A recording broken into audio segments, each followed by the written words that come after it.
This is a PL259 connector. So now what I do is I find it very difficult to solder the outer conductor. So what I used to do is use this crimping type of connectors.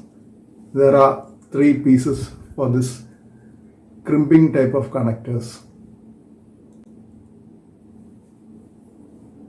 3 pieces. I keep the inner conductor of the coax through this and solder it at the tip. That is not that difficult. And even that, if you are not careful, if you apply too much heat, you will end up damaging the insulator. There is an insulator inside, the Teflon part of it. If you apply too much heat, even while soldering the central conductor, this can get damaged. Outer conductor, I will not solder here. What I will do is, after connecting the inner conductor, this assembly is there to have the shield of the coax tightly fitting inside this.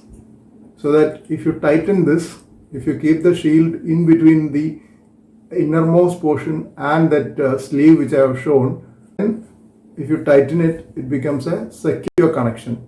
For my fan dipole, one end I am using like this. I have used the crimping type of connector. So the advantage is that you don't have to solder the outer conductor, which is quite difficult for a person like me.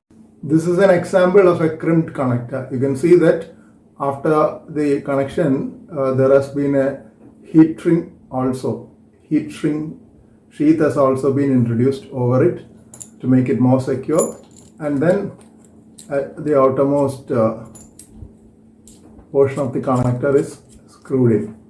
So this is a typical crimped connector, that is PL259 connector which has been crimped, not soldered.